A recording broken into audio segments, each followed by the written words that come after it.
Assalamualaikum warahmatullahi wabarakatuh. Kembali lagi bareng Mama Nisa di sini di dapur Mama Nisa. Nah, kali ini Mama Nisa bakal bagi tutorial bagaimana cara membuat donat secara simple, cepat, mudah, dan hasilnya maksimal tentunya. So, jangan kemana-mana, kita lanjut ke bahan-bahan apa yang kita perlukan. Di sini kita punya resep, kita menggunakan NCC ya, atau donat kentang. Ada 250 gram tepung, kemudian 15 gram susu bubuk, kemudian gula pasir 45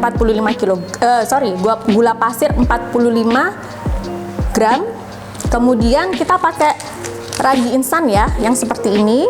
Nah, boleh pakai ragi merek apa aja, yang penting dia ragi instan yang memang khusus untuk membuat donat atau bakery.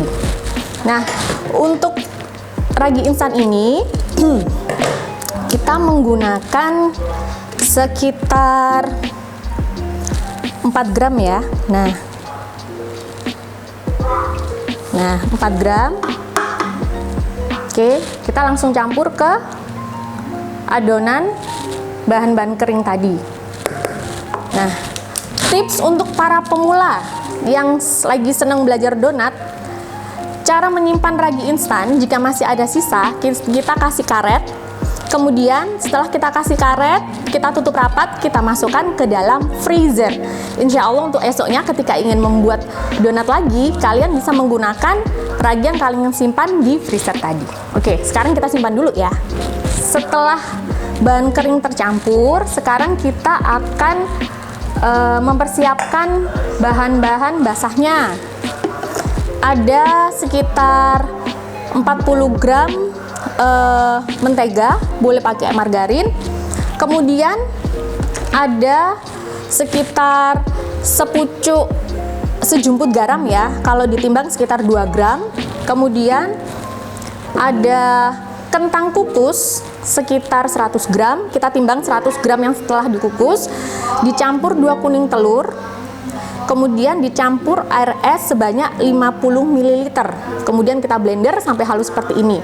Nah, tips lagi dari saya, gunakan air es ya, jangan air biasa atau air hangat, karena kita kan ada di Indonesia nih.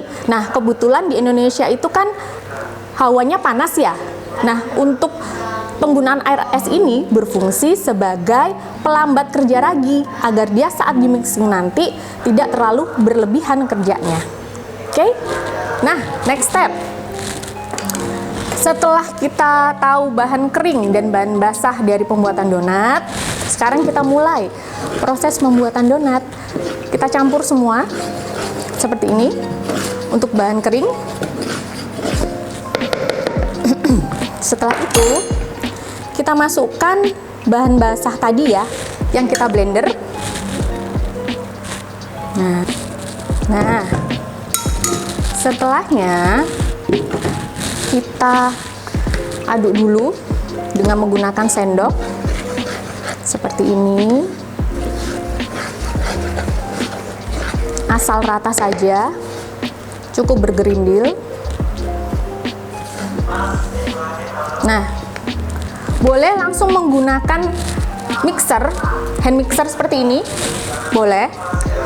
Kalau saya lebih suka manual dulu ya, asal dia campur rata aja. Kenapa? Supaya nanti si ragi ini nggak keburu panas saat dia kena mixer.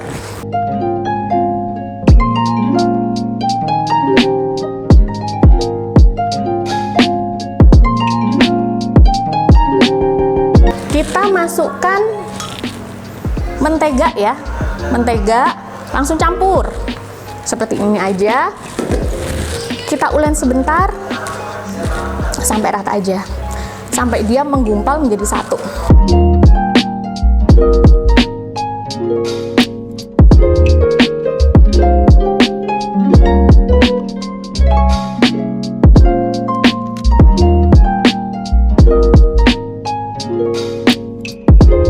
Sudah cukup seperti ini aja.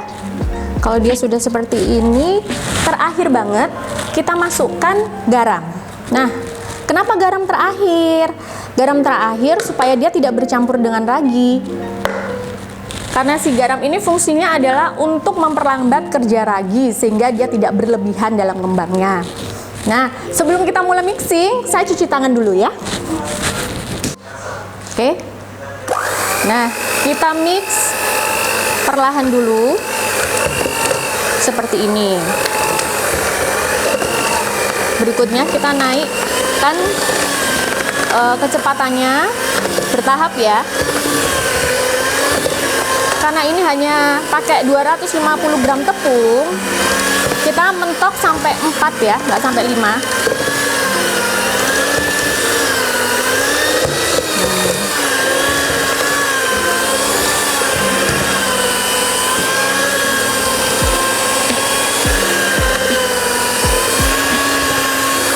Cara mixernya, jangan dipaksakan si mixer untuk iniin si adonan. Si mangkoknya kita putar. Nah, biar si adonannya itu tadi yang mendatangi mixernya. Jadi kerja mixernya gampang. Dan dengan menggunakan hexi mixer seperti ini, dengan cara yang seperti ini, hand mixer lebih awet ya untuk penggunaannya. Jangan dicolok-colok seperti ini ya, dia berat. Nah, cukup aja ngikutin si adonan mau kemana sambil diputer-puter bolnya seperti ini ya. Nah, ini sudah mulai kelihatan mulus ya. Tuh. Nah, untuk mengetahui bahwa adonan donat itu sudah cukup mixingnya gimana? Caranya adalah melihat adonan donat tersebut dengan cara menipiskan seperti ini ya. Nah, nggak perlu satu tangan ya, terus dibentangkan satu tangan nggak perlu. Nah, cukup segini aja. Kalau dia memang sudah kelihatan tipis, transparan seperti ini, berarti proses mixing sudah selesai. Jangan diteruskan. Nah, sudah lebih elastis kan? Tuh. Kalau begini sudah selesai, kita lanjut ke step berikutnya. Kita keluarkan si adonan dari mangkok. Kemudian kita bulatkan. Seperti ini. Tujuannya adalah untuk mengeluarkan bubble-bubble atau gas yang masih terperangkap di dalam adonan saat kita melakukan mixing tadi, ulen dengan hand mixer.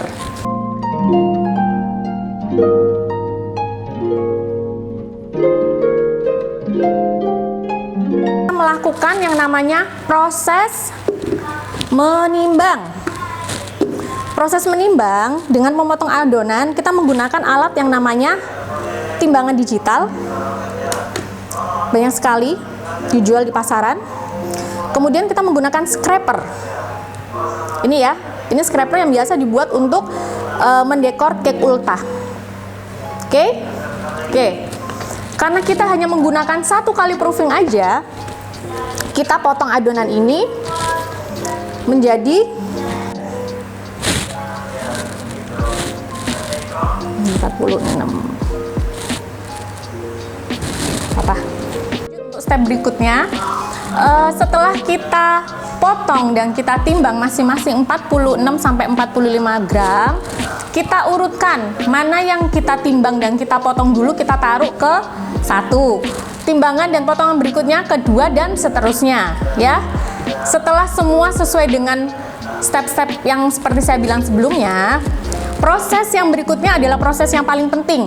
Mau pakai manual ataupun cetakan, proses rounding adalah proses yang paling penting. Jika roundingnya dia sempurna, bisa bulat seperti ini, ya, bundir seperti ini, insya Allah nanti hasil bentuk dari donat akhirnya bakalan bagus. Nah, untuk teman-teman semua yang pemula ataupun yang pengen banget jualan donat, kita lihat yuk teknik rounding yang bagus seperti apa. Cara roundingnya seperti ini ya. Nah, kita putar-putar aja seperti itu. Fungsinya apa rounding ini? Supaya selain untuk mencetak atau membentuk donat, fungsi rounding ini adalah mengurangi gas-gas yang terjebak di dalam adonan. Nah, kalau sudah bulat seperti ini, kita pindah ke tempatnya. Susah Mama Nisa rounding kayak begitu. Nah, Ada yang gampang lagi nih, teknik meronding buat pemula banget. Cara cubit-cubit ya. Nah, dikumpulkan seperti ini. Cubit-cubit seperti ini. Kalau dirasa dia sudah nutup semua, kita bulatkan langsung di meja seperti tadi. Nah, seperti ini. Mudah kan? Boleh di zoom?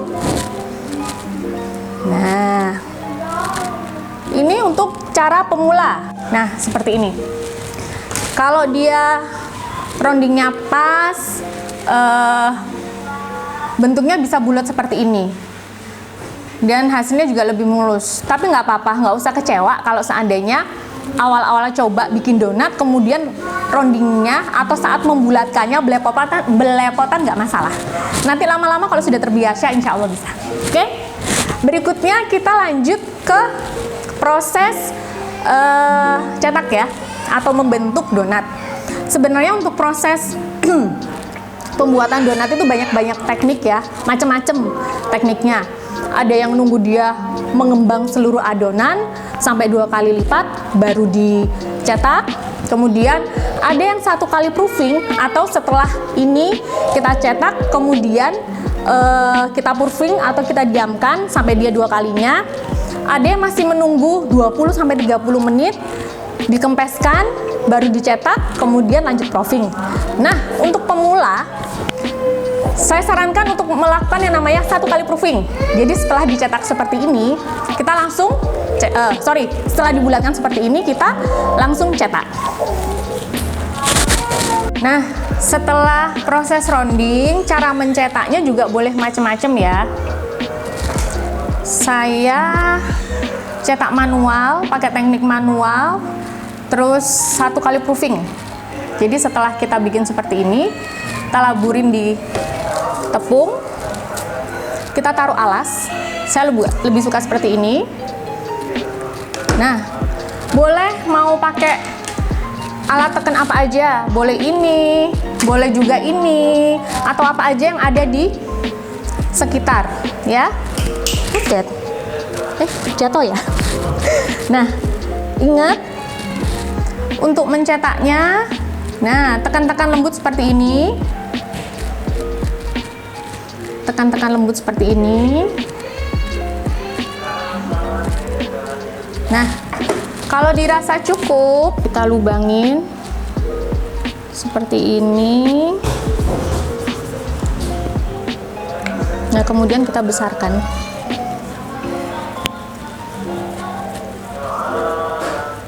Nah, kita besarkan seperti ini. Kalau sudah dirasa cukup, kita taruh. Nah, selesai. Bulat kan? Oke, kita lanjutkan semua proses sama seperti yang saya lakukan ini.